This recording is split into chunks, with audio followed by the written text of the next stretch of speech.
ಮಂಜುನಾಥಾಯ ನಮಃ. ಇತ್ತೀಚಿನ ದಿನಗಳಲ್ಲಿ ನಾವು ಪ್ರತಿನಿತ್ಯವೂ ಮಾಧ್ಯಮದಲ್ಲಿ ನೋಡ್ತಾ ಇದ್ದೇವೆ, ಧರ್ಮಸ್ಥಳದ ತಲೆಬುರುಡೆಯನ್ನು ಅಗೆಯುವಂತಹ ಒಂದು ವ್ಯವಸ್ಥೆ, SITಯ ತನಿಖೆ. ಇದು ಧರ್ಮಸ್ಥಳದ ಅಥವಾ ಧರ್ಮದ ಮೇಲೆ ಆಗ್ತಿರುವಂತಹ ಒಂದು ಗದಾ ಪ್ರಹಾರ. ಇಲ್ಲಿ ಹೇಗೆ ದೇಶ ವಿರೋಧಿಗಳು, ಮತಾಂಧರು ಹಿಂದೂಗಳ ಮೇಲೆ ಆಕ್ರಮಣವನ್ನು ಮಾಡ್ತಾ ಇದ್ದಾರೆ, ಹಿಂದೂ ಧರ್ಮದ ಮೇಲೆ ಭಯೋತ್ಪಾದನೆಯನ್ನು ಮಾಡ್ತಾ ಇದ್ದಾರೆ, ಬಾಂಬು ಅಥವಾ ಶಸ್ತ್ರಾಸ್ತ್ರಗಳನ್ನು ತಗೊಂಡು ಏನು ಭಯೋತ್ಪಾದನೆ ಮಾಡ್ತಾ ಇದ್ದಾರೆ, ತತ್ಸಮನಾಗಿ ಧರ್ಮದ ಮೇಲೆ ಒಂದು ದಾಳಿಯನ್ನ ಈ ಒಂದು ವ್ಯವಸ್ಥಿತವಾದಂತಹ ಎಡಪಂಥೀಯರ ತಂಡ ಮಾಡ್ತಾ ಇದೆ ಅಂತ ಹೇಳಿಕ್ಕೆ ಇಚ್ಛೆಪಡ್ತೀನಿ.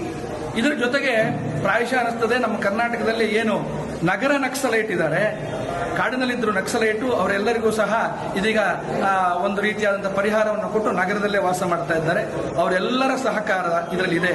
ಖಂಡಿತವಾಗಿ ಅವರು ಮತ್ತು ಎಡಪಂಥೀಯರು ಎಲ್ಲರೂ ಸೇರಿ ಒಂದು ವ್ಯವಸ್ಥಿತವಾದಂತಹ ಪಿತೂರಿಯನ್ನ ನಮ್ಮ ಹಿಂದೂ ಧರ್ಮವನ್ನ ಅವಹೇಳನೆ ಮಾಡಬೇಕು ಅನ್ನುವ ರೀತಿಯಲ್ಲಿ ಮಾಡ್ತಾ ಇದ್ದಾರೆ. ಯಾಕೆಂದ್ರೆ ಇತ್ತೀಚಿನ ಯುವ ಪೀಳಿಗೆಯಲ್ಲಿ ಈ ಧರ್ಮದ ಮೇಲೆ, ಧರ್ಮದ ವಿಚಾರವಾಗಿ ಅವರಿಗೆ ಅಷ್ಟೊಂದು ಆಳವಾದ ವಿಚಾರ ಗೊತ್ತಿರೋದಿಲ್ಲ. ಅವ್ರ ಮೇಲೆ ಇದು ಬಹಳ ಪ್ರಭಾವ ಬೀರುತ್ತೆ. ಈ ರೀತಿ ಇದೆಯೋನೋ, ಸತ್ಯವೇನೋ, ಪ್ರತಿನಿತ್ಯವೂ ಸರ್ಕಾರವೇ ಈ ತರ ಮಾಡ್ತಾ ಇದೆಯಲ್ಲ ಅಂತ ಹೇಳಿ. ಆದ್ರಿಂದ ನಮ್ಮ ಅಖಿಲ ಕರ್ನಾಟಕ ಬ್ರಾಹ್ಮಣ ಅರ್ಚಕರ ಮತ್ತು ಪುರೋಹಿತರ ಪರಿಷತ್ತು ಇದನ್ನು ನಾವು ಒಕ್ಕೂರಿನಿಂದ, ಇಡೀ ರಾಜ್ಯದಿಂದ ನಾವೆಲ್ಲ ಇವತ್ತು ಸೇರಿದ್ದೇವೆ. ಉತ್ತರ ಕನ್ನಡದಿಂದ ಬಂದಿದ್ದಾರೆ, ಹಾವೇರಿಯಿಂದ ಬಂದಿದ್ದಾರೆ, ರಾಜ್ಯದ ಎಲ್ಲ ಮೂಲೆ ಮೂಲೆಯಿಂದ ಇವತ್ತು ನಮ್ಮ ಸರ್ವ ಸದಸ್ಯರ ಸಭೆಗೆ ಬಂದಿದ್ದಾರೆ. ನಮ್ಮ ಸರ್ವ ಸದಸ್ಯರ ಸಭೆಯಲ್ಲಿ ಇವತ್ತು ಅಧ್ಯಕ್ಷರ ನೇತೃತ್ವದಲ್ಲಿ ನಾವು ತೀರ್ಮಾನವನ್ನು ತಗೊಳ್ತಾ ಇದ್ದೇವೆ.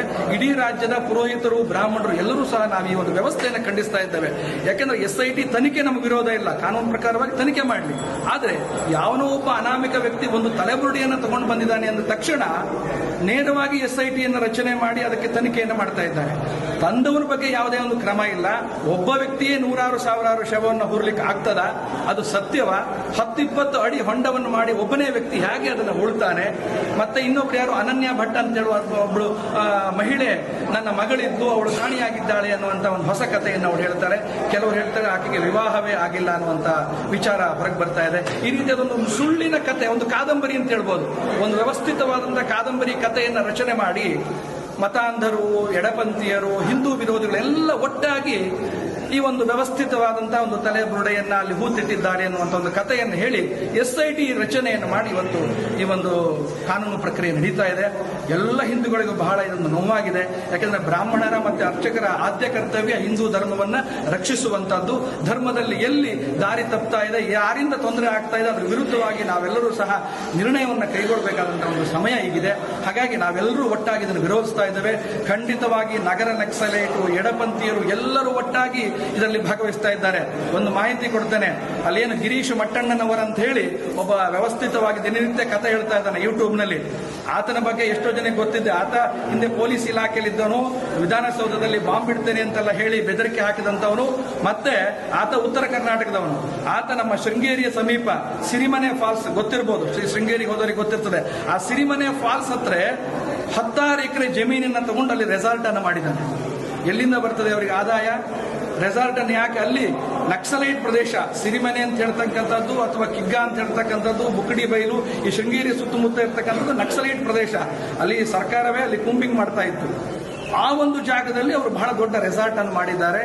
ಅಲ್ಲಿ ಸರ್ಕಾರ ಆದಿವಾಸಿಗಳಿಗೆ ಕೊಟ್ಟಂತಹ ಒಂದು ವಸತಿ ಪ್ರದೇಶ ಏನಿತ್ತು, ಆ ವಸತಿ ಪ್ರದೇಶದಲ್ಲಿ ಇವರಲ್ಲಿ ರೆಸಾರ್ಟ್ ಅನ್ನು ಕಟ್ಟಿದ್ದಾರೆ. ಇವ್ರು ಏನ್ ಬೇಕಾದ್ರೂ ಮಾಡಬಹುದು. ಇವ್ರಿಗೆ ಎಲ್ಲಿಂದ ಬರ್ತದೆ ಆದಾಯ? ಹಾಗಿದ್ರೆ ಈಗ ತಾನೇ ಮೊನ್ನೆ ಯಾರು ಹೇಳ್ತಾ ಇದ್ರು ಜಮೀನು ಖರೀದಿ ಮಾಡ್ಲಿಕ್ಕೆಲ್ಲ ಅಡ್ವಾನ್ಸ್ ಕೊಟ್ಟಿದ್ದಾರೆ ಅಂತ ಹೇಳಿ. ಹೀಗಿರುವಾಗ ಇಂಥ ಒಂದು ತಂಡ, ನಕ್ಸಲೈಟ್, ನಗರ ನಕ್ಸಲೈಟ್ನ ಎಡಪಂಥೀಯ ತಂಡ ವ್ಯವಸ್ಥಿತವಾಗಿ ಧರ್ಮಸ್ಥಳದ ಒಂದು ಅಪಕೀರ್ತಿಯನ್ನು ತರಬೇಕು. ಧರ್ಮಾಭಿಮಾನಿಗಳು ಯಾರಿದ್ದಾರೆ ಅವರೆಲ್ಲರಿಗೂ ಇವತ್ತು ಘಾಸಿಯಾಗಿದೆ. ನಮ್ಮ ಯುವ ಪೀಳಿಗೆ ಅಂತೂ ಬಹಳ ನೊಂದಿದೆ. ಅದರಿಂದ ಇಡೀ ರಾಜ್ಯದ ಎಲ್ಲ ಪುರೋಹಿತ ವೃಂದವು ಇದನ್ನು ಖಂಡಿಸುವುದರ ಜೊತೆಗೆ ಬ್ರಾಹ್ಮಣ ಸಮಾಜವೂ ಸಹ ಇದನ್ನು ಖಂಡಿಸ್ತಾ ಇದ್ದೇವೆ. ಮುಂದಿನ ದಿನಗಳಲ್ಲಿ ಇದನ್ನು ಉಗ್ರ ಹೋರಾಟ ಮಾಡ್ತಾ ಇದ್ದೇವೆ. ನಾವು ಸರ್ಕಾರಕ್ಕೆ ಎಚ್ಚರಿಕೆ ಕೊಡ್ತಾ ಇದ್ದೇವೆ, ಇದೇ ಅಂತ್ಯ ಆಗಬೇಕು. ಮುಂದೆ ಇನ್ಯಾರೊಬ್ರು ಬಂದ್ರು ಇನ್ಯಾವುದೋ ಒಂದು ದೇವಸ್ಥಾನ ಹೇಳ್ತಾರೆ, ರಾಜ್ಯದಲ್ಲಿ ಪ್ರಖ್ಯಾತಿ ಹೊಂದಿರತಕ್ಕಂತಹ ಮಠಮಾನ್ಯಗಳಿದ್ದಾವೆ, ದೇವಸ್ಥಾನಗಳಿದ್ದಾವೆ, ಅದ್ರ ಮೇಲೆ ಅಪಕೀರ್ತಿ ತರಬೇಕು ಅಂದ್ರೆ ಮತ್ತೆ ಅಲ್ಲಿ ಬುರುಡೆ ಹೋಗ್ತಿದ್ದೇನೆ ಅಂತ ಇನ್ಯಾರೋ ಬರ್ಬೋದು. ಆದ್ರಿಂದ ಅದನ್ನ ನಾವು ವಿರೋಧಿಸ್ತೇವೆ. ಮೊನ್ನೆ ಜನಾರ್ದನ್ ಪೂಜಾರಿ ಅವರು ಬಹಳ ಚೆನ್ನಾಗಿ ಹೇಳಿದ್ರು, ಜನಾರ್ದನ್ ಪೂಜಾರಿ ಅವರು ಉಲ್ಲೇಖ ಮಾಡಿ ಹೇಳಿದ್ರು, ಬೇರೆ ಧರ್ಮದವರು ಈ ರೀತಿ ಆಗಿದ್ರೆ ನೀವು ಮಾಡ್ತಾ ಇದ್ರ ಅನ್ನೋ ಪ್ರಶ್ನೆ ಎತ್ತಿದ್ದಾರೆ. ಖಂಡಿತವಾಗಿ ನಾವು ಅದನ್ನೇ ಕೇಳ್ತೇವೆ. ಬೇರೆ ಧರ್ಮದ ಯಾವುದಾದ್ರೂ ಧಾರ್ಮಿಕ ಶ್ರದ್ಧಾ ಕೇಂದ್ರದಲ್ಲಿ ಈ ರೀತಿ ಇದೆ ಅಂತ ಯಾರಾದರೂ ಕಂಪ್ಲೇಂಟ್ ಕೊಟ್ಟಿದ್ರೆ ಸರ್ಕಾರ SIT ರಚನೆ ಮಾಡ್ತಾ ಇರಲಿಲ್ಲ. ಯಾಕೆಂದ್ರೆ ಭಯ ಇತ್ತು, ಹಿಂದೂಗಳು ನಾವೇನು ಹೇಳಿದ್ರು ಮಾತಾಡೋದಿಲ್ಲ ಅನ್ನುವಂಥ ದೃಷ್ಟಿಯಲ್ಲಿ ತನಿಖೆ ಮಾಡ್ತಾ ಇದ್ರೆ ತನಿಖೆಗೆ ನಮ್ಮ ಸಹಕಾರ, ನ್ಯಾಯಯುತವಾದ ತನಿಖೆ ಆಗಲಿ. 10 ಗುಂಡಿಯೋ 12 ಗುಂಡಿಯೋ ಈಗ ತೆಗೆದಿದ್ದಾರೆ, ಇದು ಇಲ್ಲಿಗೆ ನಿಲ್ಲಿಸಬೇಕು. ಇನ್ನೂ 106 ಗುಂಡಿ ತೋರಿಸಬಹುದು ನಾಳೆಯಿಂದ, ಅಲ್ಲಿ ತನಕ ಹೋಗಬಾರ್ದು ಅಂತ ಹೇಳಿ ನಾವು ಕರ್ನಾಟಕ ಸರ್ಕಾರಕ್ಕೆ ನಾವು ಇಡೀ ಪುರೋಹಿತ ವೃಂದದವರು ಎಚ್ಚರಿಕೆಯನ್ನು ಕೊಡ್ತಾ ಇದ್ದೇವೆ.